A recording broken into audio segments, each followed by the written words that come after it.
نبی پاک فرماتے ہیں میں سو رہا تھا، چھت پہ فرشتے آئے. بات آپ نے سنی ہوئی ہے، صرف کچھ نظریات معراج کے حوالے سے عرض کرنے ہیں، چند نظریات.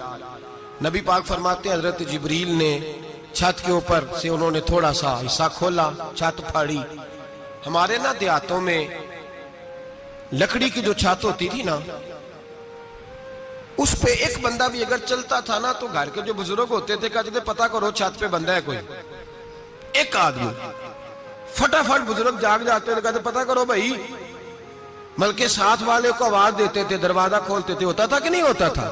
ہو جاتا تھا نا.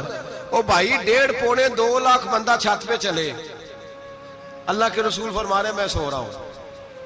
چھت پھاڑ دی، حضرت جبریل آ گئے.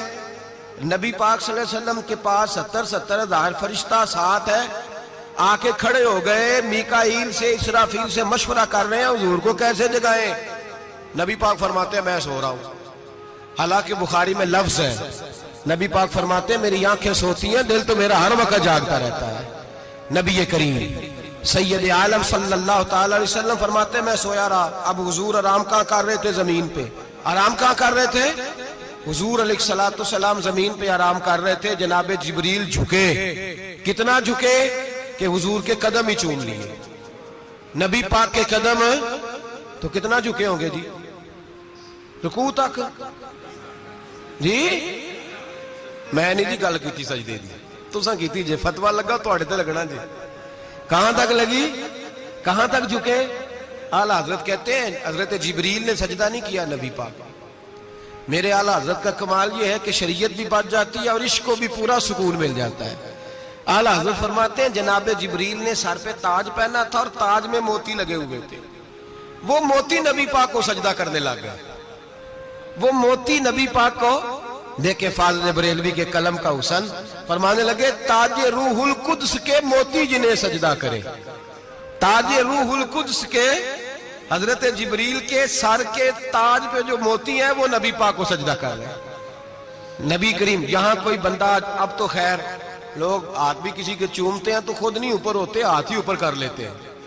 اب تو مزاج ہی بدل گیا ہے. فرمایا رسول کریم صلی اللہ تعالی علیہ وسلم کے لیے جبریل جھکے تو پیروں تک، اور نبی پاک علیہ السلام کے قدم چومے. حضرت جبریل نے حضور جاگے، اٹھایا نبی کریم کو اور کہا یا رسول اللہ رب آپ کی ملاقات کا شوق رکھتا ہے، اللہ آپ کی ملاقات کا شوق رکھتا ہے. حضور فرماتے ہیں مجھے اٹھا کے تو جبریل حتیم میں لے گئے. اور پھر یہ بخاری کے لفظ ہے، فرمایا یہاں گلے سے لے کر ناف تک میرا سینہ کھولا، میرا دل نکالا، آب زمزم میں رکھا. اس لیے نہیں کہ نبی پاک کے دل کو برکت حاصل ہو جائے، اس لیے کہ آب زمزم کو برکت حاصل ہو جائے.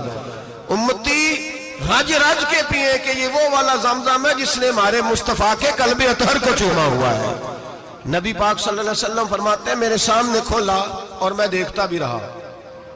دل کھل گیا، سینہ کھل گیا اور میں دیکھتا بھی رہا. اور نبی پاک فرماتے ہیں خون بھی نہیں نکلا، اس لیے کہ حضور کی حقیقت نور ہے، نبی پاک کی حقیقت نور ہے. ورنہ بشر کے حضور اگر صرف بشر ہوتے تو کٹ بھی لگے تو خون نکل آتا ہے. میرے رسول کریم سید عالم صلی اللہ علیہ وسلم فرماتے ہیں پھر جبریل امین مجھے براق پہ بٹھانے لگے. خچر سے چھوٹا تھا، گدھے سے بڑا تھا اور بجلیوں کا بنا ہوا تھا. جہاں اس کی نظر جاتی تھی وہاں اس کا قدم جاتا تھا. نبی کریم فرماتے ہیں مجھے بٹھانے لگے تو میں رک گیا. میں نے کہا میں نہیں بیٹھتا. یا رسول اللہ کیا ہوا؟ فرمایا اللہ فرماتے ہیں یوم نسوق المجرمین الی جہنم وردا، جب آپ کے امتی نکلیں گے قبروں سے تو ڈنڈے مار مار کے لے جائے جائیں گے. پہلے رب میرے ساتھ وعدہ کرے کہ جب میرے غلام قبروں سے نکلیں گے تو انہیں بھی براق عطا کرے گا. پہلے وعدہ کرے. حضرت جبریل کہتے ہیں میں وہیں کھڑا تھا. رب کریم نے کہا چل وعدہ کر لے، یوم نحشر المتقین الی الرحمن وفدا، محبوب جب تیرے فرما بردار قبروں سے نکلیں گے تو میں سب کو براق عطا کر دوں گا، سب کو براق دے دوں گا. نبی کریم فرماتے ہیں میں براق پہ بیٹھا. سفر شروع ہوا. نبی رحمت علیہ السلام فرماتے ہیں میں گزرا. یہ بات آپ نے سنی ہوئی ہے پر بیان کرنے بھی بڑی ضروری ہے. مررت علی الموسیٰ فَهُوَ يُصَلِّ فِي قَبْرِهِ رواہ مسلم. او خدا کے بندو اللہ تبارک و تعالی ہدایت کا نور دے. کہاں بیٹھ کے قرآن و سنت پڑھتے ہو؟ کیوں نہیں عقیدے کو سمجھتے؟ نبی کریم علیہ السلام نے فرمایا میں معراج کی رات گزرا. یہ سنی کان کھول کے سنے، دل کھول کے. صحیح مسلم کی حدیث فرمایا میں معراج کی رات گزرا تو حضرت موسیٰ اپنی قبر میں کھڑے ہو کے نماز پڑھ رہے تھے. حضرت موسیٰ اپنی قبر میں، بولے سارے، اپنی قبر میں، حضرت موسیٰ اپنی قبر میں کھڑے ہو کے. اب آؤ، حضرت سعید بن مسیب تابعی ہیں، صحابہ کے شاگرد ہیں. وہ کہتے ہیں جب یزیدی فوجوں نے مدینے پر حملہ کیا اور یزید کا مقرر کردہ امام آیا تو صحابہ کرام مسجد نبی چھوڑ گئے. 3 دن تک مسجد میں نماز. کہا ہم یزیدی امام کے پیچھے نماز نہیں پڑھیں گے. مدینے پہ حملہ ہوا، مکے پہ حملہ ہوا. حضرت سعید بن مسیب کہتے ہیں میں دیوانہ بن کے، مجنون بن کے اندر گھس گیا. یزیدی فوجیں سمجھی میں دیوانہ ہوں، شاید پاگل ہوں، مجھے انہوں نے تکلیف کوئی نہ دی. فرماتے میں نبی پاک کی قبر کے ساتھ ٹیک لگا کے بیٹھا تھا. زور کا وقت ہوا تو میں رونے لگ گیا. اب میں نماز کیسے پڑھوں گا؟ اذان کا کیسے پتہ چلے گا؟ آپ فرماتے ہیں مجھے اللہ کی عزت کی قسم جب اذان کا وقت ہوا تو نبی پاک کی قبر سے اذان کی آواز آنے لگی. فرماتے جب جماعت کا وقت ہوا تو حضور کی قبر سے اقامت کی آواز آئی، پھر جماعت کی آواز آئی اور میں نے اپنے نبی کے پیچھے زور کی نماز ادا کی. حضور کے پیچھے حضرت موسیٰ اپنی قبر میں نماز پڑھے اور میرے رسول تو قبر میں جماعتیں کراتے ہیں. حضور جماعتیں کراتے ہیں اور آپ فرماتے ہیں میں 3 دن مسجد، کان کھول کے دل کھول کے سنو. ہم نے کوئی ریڈی میڈ عقیدہ نہیں اپنایا. ہم کوئی دائیں بائیں سے پکڑ کے نہیں لے آئے کہ وہ فلاں آیا تھا بہت بڑا، اس نے جبہ کبہ پہنا تھا تو اس کے پیچھے لگ گئے. ہم کسی کو نہیں مانتے. ہم تو مانتے ہیں رسول اللہ کے غلاموں کو، ہم تو مانتے ہیں صحابہ کو. ہمیں حضرت سعید بن مسیب بتا گئے ہیں کہ جو کہے تجھ کو مردہ وہ مردہ ہے واللہ، تو زندہ ہے واللہ، تو زندہ ہے واللہ، تو زندہ ہے واللہ. میری چشم عالم سے چھپ جانے والے میرے رسول کریم صلی اللہ علیہ وسلم نے فرمایا موسیٰ اپنی قبر میں کھڑے ہو کے نماز پڑھ رہے تھے. حضرت موسیٰ اگر زندہ ہے تو جو موسیٰ کے بھی امام ہے، جو جناب موسیٰ کے بھی ایسے ہی فٹافٹ. ہم پہ تو کسی کا روب طاری نہیں ہوتا. اتنی موٹی جلدیں لوگ کتابوں کی دے جاتے ہیں، کہتے ہیں پڑھو جی کی لکھے ہے. میں کیا، اصل میں اس کے دل میں پیار نہیں.